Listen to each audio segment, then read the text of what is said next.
about at one moment on each plane of the solar system in connection with the subplanes. It will eventually bring about the synthesis of all the planes, and thus bring the cosmic physical plane, as a unified whole, under the complete control of that cosmic entity who is seeking expression through that threefold manifestation we call a solar system, or the body logoic. On this third plane, that intelligent principle demonstrates as coherent activity, either systemic, planetary, or monadic, and also as the triple vibration of spirit matter intelligence, sounding as the threefold sacred word, or electricity manifesting as sound.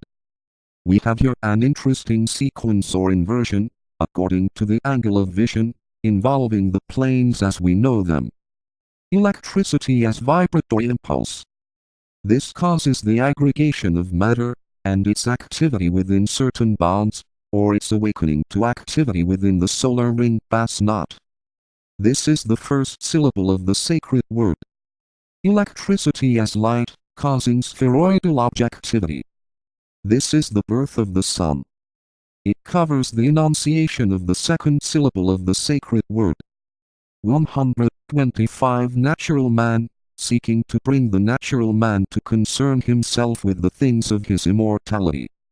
This is suggested in the words of the Upanishad already quoted. There, where the dividing of the hair turns, extending upward to the crown of the head. All of which may sound very fantastical, until one comes to understand it. It is said that when this power is fully awakened, it brings a vision of the great companions of the spiritual man, those who have already attained, crossing over to the further shore of the sea of death and rebirth. Perhaps it is to this divine sight that the Master alluded, who is reported to have said, "I counsel you to buy of me eye salve, that you may see." Yoga Sutras of Patanjali, Book II, 32. C. Johnston's edition. 23. Electricity as sound. Here we have the completed threefold sacred word. On the fourth plane, this electrical force shows itself as color. In these four we have the fundamental concepts of all manifestation. All four have an electrical dynamic origin. All are basically a differentiation or effect of impulse, emanating from the cosmic mental plane, and taking form, with intelligent purpose in view, on the cosmic physical. Man repeats the process on his tiny scale, dealing only with three planes, and flashing into objectivity on the solar physical. It will be demonstrated later, as science attains more and more of the truth that one. All physical phenomena as we understand the term have an electrical origin, and an initial vibration on the first subplane of the physical plane. 2. That light, physical plane light, has a close connection with, and uses, as a medium, the second ether. 3. That sound functions through the third ether. 4. That color in a peculiar sense, is a light to the fourth ether. We must note here that in the development of the senses, hearing preceded sight, as sound precedes color. An interesting analogy may here be noted between the fourth cosmic ether, and the fourth ether on the physical plane of the solar system. Both are in process of becoming exoteric, one from the standpoint of man in the three worlds, and the other from the standpoint of a heavenly man. The fourth ether is even now being investigated by scientists, and much that they predicate concerning ether, the atom, radium, and the ultimate, proto, has to do with this fourth ether. It will eventually be brought under scientific formula, and some of its properties, knowledge concerning its range of influence, and its utilization will become known unto men. Paralleling this, the Buddhic plane, the plane of the Christ principle, is gradually becoming known to those advanced beings who are individually able to cognize their place in the body of the logos of the planetary scheme. The influence of the Buddhic plane, and the electrical force that is its peculiar characteristic, are beginning to be felt, and its energy is also beginning to have a definite effect on the egoic bodies of men. The fourth ether of the physical systemic plane is likewise assuming its rightful place in the minds of men, and the electrical force of that subplane is already being adapted and utilized by man in the assistance of the mechanical arts, for methods of transportation, for widespread illumination, and in healing.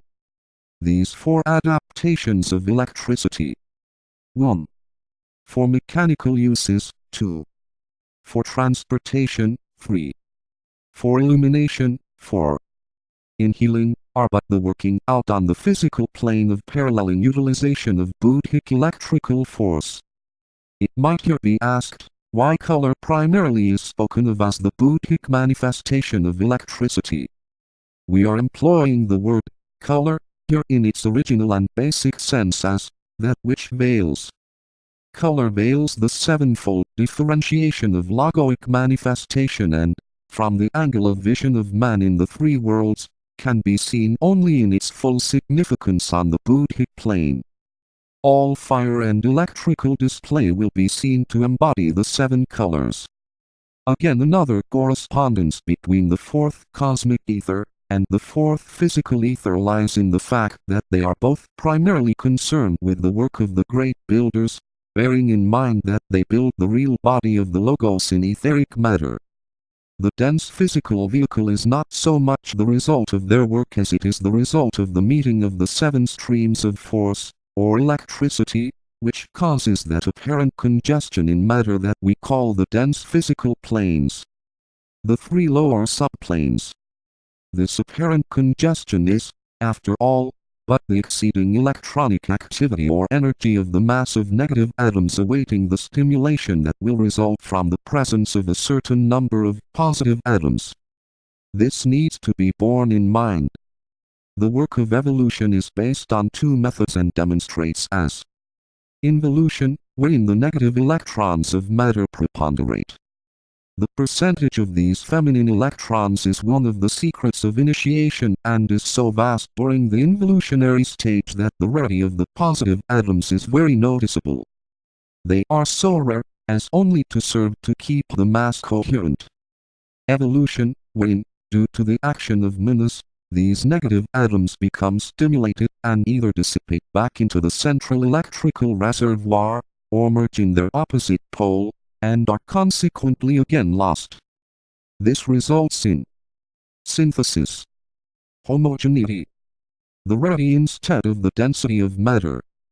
The fourth cosmic ether, the Buddhic, is the plane of air, and is also the plane of absorption for the three worlds.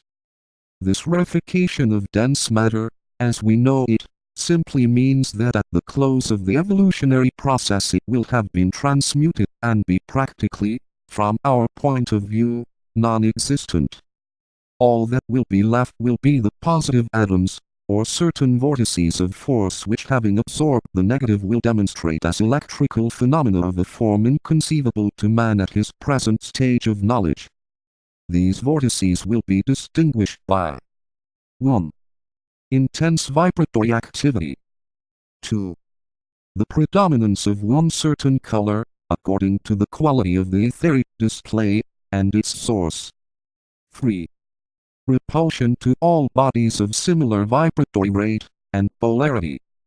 Their attractive quality at the end of evolution will cease owing to the fact that naught remains to be attracted. The vortices in each planetary scheme will be, during evolution, 7. Later, during the period of obscuration, 3 of the vortices will approximate their masculine pole, and eventually but one will be left. In man a similar procedure can be seen in connection with his 7 centers during the process of initiation. First there are 7, then 3 absorb the lower 4 through electrical interaction.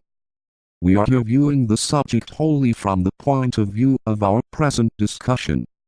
Finally, only the head center is left, for it is the positive pole to all the others. This question of the electrical polarity of the centers is one of real difficulty, and little can be communicated on the matter. It may be safely pointed out, however, that the generative organs are the negative pole to the throat center, as is the solar plexus to the heart. The order of the development of the centers, the ray type and color, coupled to the fact that during certain stages of the evolutionary process different centers, such as the base of the spine, are positive to all the others, not even excluding the head center, leads to the vast complexity of the subject. Likewise, certain of the planetary schemes are positive and others negative. 3 of the schemes are dual, both negative and positive. The same can be predicated anent a solar system, and, curiously enough, anent the planes themselves. For instance, in connection with the Earth scheme we have a positive polarity of a temporary nature based on the type of incarnation our particular heavenly man is undergoing on our planet. By this is meant that there are masculine and feminine incarnations undergone by heavenly men as by men, considering the entire subject from the angle of electrical polarity and not from sex as understood in connection with the physical body. Venus is negatively polarized, and hence it became possible for a mysterious absorption by the Earth of Venusian force. Again, in this connection the question of sex may serve to elucidate the karmic tie between the two heavenly men, one in a positive incarnation, and the other in a negative, caused the working out of an old debt, and a planetary alliance. Light flashed forth in Lemurian days in a number of great groups of the human family, when these two opposite poles made electrical connection. It needed the joint work of the two heavenly men, working on Buddhic levels, the fourth cosmic ether, to bring about the blazing forth of the light of Minas in the causal groups on the fifth cosmic gaseous plane, the mental plane of the solar system. It will be remembered that it was earlier pointed out that the majority of men function consciously on the fifth subplane of the 3 planes in the 3 worlds. In them the fifth principle is beginning to function, but not in sufficient force as yet to do more than keep them in line with the electrical force flowing from the fourth cosmic ether down to the next subplane of the cosmic physical. It must ever be borne in mind that each plane and each subplane which is numerically allied, is embodying the same type of force, and is consequently of the same polarity. Again, the astral plane and the Buddhic plane are related, as we already know. The astral is negative in relation to the Buddhic plane. When the polarity of the different planes is known, when the polarity of the subplanes is comprehended, and when the interaction between them and the corresponding cosmic planes is grasped, then will man be free, but not before. When the polarity of the ethers to each other and their relationship to the whole is comprehended, human evolution will have run its course. A master has solved the problem of electrical phenomena in the 3 worlds, hence his freedom. Further, when the relationship of the negative form to the positive spirit is grasped, and their joint connection with the cosmic entities who indwell the whole system is somewhat apprehended, group liberation will be achieved. Perhaps in considering this abstruse matter it may help to clarify the point of view, if it is recollected that man is essentially positive in his own nature but his vehicles are negative. Hence he is the central unit of positive electricity, that draws and holds to him atoms of an opposite polarity. When he has merged and blended the 2 poles, and produced light of a definite magnitude during any particular incarnation, which magnitude is settled